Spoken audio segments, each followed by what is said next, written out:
جی ہاں ناظرین، تو بات کرتے ہیں ڈرامہ سیریل ہمراہی کی ایپیسوڈ نمبر 16 کی، جو کہ فل آف ایموشنز رہی۔ اب تک ہم نے جتنی بھی ایپیسوڈز دیکھی تھی ان میں سسپینس تھا، اس میں ریئل سٹوری نہیں بتائی گئی تھی، چونکہ اب ایپیسوڈ نمبر 16 میں سارے حقائق سامنے آ چکے ہیں، جیسا کہ غازی یوسف کی سچائی۔ آپ کو بتاتے چلے کہ اب تک ہم سمجھ رہے تھے کہ سیحان جو ہے وہ اپنے ڈیڈی کی حقیقت سے ناواقف ہے اور اسے نہیں پتا کہ غازی یوسف کون سا کام کرتے ہیں، لیکن اس ایپیسوڈ میں اس بات کا بھی سب کو پتہ چل گیا ہے کہ سیحان پہلے سے ہی سب کچھ جانتا تھا کہ اس کا باپ انڈر ورلڈ ٹیم کا ایک بہت بڑا نام ہے۔ پہلے سین میں سیحان کا ایپیسوڈ کا فرسٹ سین سیحان اور چندا کے آپس میں اسٹرانگ بانڈ سے سٹارٹ ہوتا ہے۔ سیحان چندا کے پاس جا کر بیٹھا ہوتا ہے اور اس سے کہتا ہے کہ آپ میرے لیے دعا کریں، پر چندا کہتی ہے کہ بیٹا میری تو ساری دعائیں ہی تمہارے لیے ہیں، تمہیں کیا لگتا ہے میں دن رات بنا مقصد کے سجدے کرتی رہتی ہوں؟ میری دعاؤں کا محور محض تم ہو، میں تمہیں کچھ نہیں ہونے دوں گی۔ اس کے بعد سیحان اور ایلف کی کیمسٹری دکھائی جاتی ہے، میں سیحان ایلف کو ڈیٹ پر لے جانے کا کہتا ہے، ایلف سے کہتا ہے کہ تم پیاری سی ریڈی ہو جاؤ۔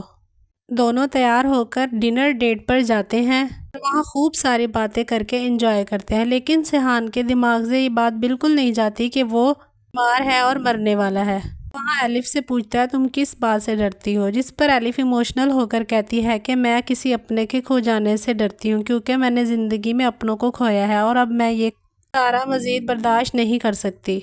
اس کے بعد آپ کو دکھایا گیا کہ سیحان کی طبیعت اچانک سے خراب ہونے لگ جاتی ہے اور اس کو ٹھنڈ محسوس ہوتی ہے، جس پر ایلف آ کر اس کو پوچھتی ہے کیا ہوا، ہماری طبیعت تو ٹھیک ہے، لیکن سیحان کیونکہ چھوٹی چھوٹی باتوں پر چڑچڑا پن کا مظاہرہ کر رہا ہے، ایلف کو غصے سے جواب دیتا ہے کہ بار بار یہ جتانا ضروری ہے کہ میں بیمار ہوں اور مرنے والا ہوں۔ پھر اس کو احساس ہو جاتا ہے کہ مجھے ایسے نہیں کہنا چاہیے تھا، اور پھر وہ ایلف سے معافی مانگتا اور کہتا ہے یار میں کیا کروں، میرے دماغ سے یہ بیماری والی بات نکل ہی نہیں رہی، میں کسی اور چیز کے بارے میں جتنا بھی سوچنے کی کوشش کرتا ہوں میرا دماغ وہیں پہ اٹکا رہتا ہے۔ اس کے بعد دکھایا گیا کہ غازی یوسف کی سچائی ایلف کو پتہ چل جاتی ہے۔ غازی یوسف جب کال پر کسی سے بات کر رہے ہوتے ہیں تو پیچھے سے ایلف سن لیتی ہے،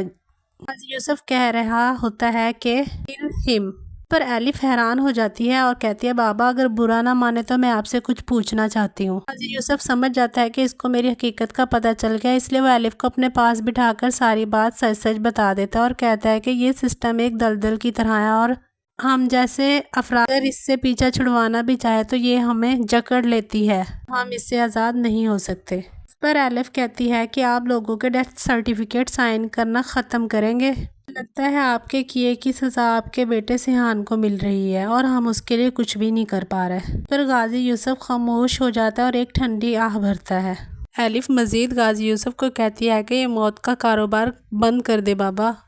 ورنہ آپ کے پاس پچھتاوے کے علاوہ کچھ باقی نہیں رہے گا۔ وہ کہتی ہے کہ میں یہ بات کہنا تو نہیں چاہتی، لیکن یہی حقیقت ہے کہ سیحان کی صحت اس کی بیماری کی وجہ یہی سب کچھ بھی ہو سکتا ہے، کیونکہ انسان کا کیا اس کے سامنے ضرور آتا ہے۔ اس پر غازی یوسف بہت پریشان ہو جاتا ہے۔ اس کے بعد دکھایا گیا کہ سیحان ایلف کو بنا بتائے ڈاکٹر سالار کے پاس چلا جاتا ہے، وہاں جا کر وہ ڈاکٹر سالار سے پوچھتا ہے کہ میری بیماری کی کیا کیفیت ہے اور میں کتنے عرصہ زندہ رہوں گا۔ میرے ڈیڈ نے تو یہ بات مجھ سے چھپائی ہے، لیکن آپ کو خدا کا واسطہ آپ مجھے حقیقت بتا دیں۔ سیحان کے بار بار انسسٹ کرنے پر ڈاکٹر سالار اس کو ساری حقیقت بتا دیتا ہے کہ تمہارے پاس وقت بہت کم ہے اور تمہارا دل تیزی سے کام کرنا چھوڑ رہا ہے۔ سیحان اس بات کا بہت زیادہ پریشر لیتا ہے، پوچھتا ہے کہ اس بیماری کا کوئی علاج ہوگا نا آخر، پر ڈاکٹر سالار جواب دیتے ہیں کہ ہاں اس کا صرف ایک ہی حل ہے کہ تمہارا ہارٹ ٹرانسپلانٹ کیا جائے۔ مزید تسلی دیتے ہوئے کہتے ہیں کہ تم پریشان نہیں ہو، میں بھی کوشش کر رہا ہوں، ایلف بھی،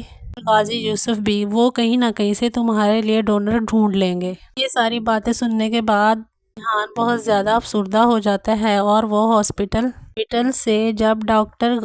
سالار کے کمرے سے باہر نکلتا ہے تو کوریڈور میں اچانک سے اس کی طبیعت خراب ہونے لگتی ہے، وہ لڑکھڑا کر گر جاتا ہے۔ دوسری جانب ایلف غازی یوسف کو بتاتی ہے کہ سیحان بنا بتائے گھر سے چلا گیا ہے۔ غازی یوسف ذکریہ کو کہتے ہیں کہ سیحان کی گاڑی کی لاسٹ لوکیشن چیک کرو، ہمیں فوراً اس کے پاس جانا پڑے گا۔ اتنے میں ہی ڈاکٹر سالار کی کال آ جاتی ہے کہ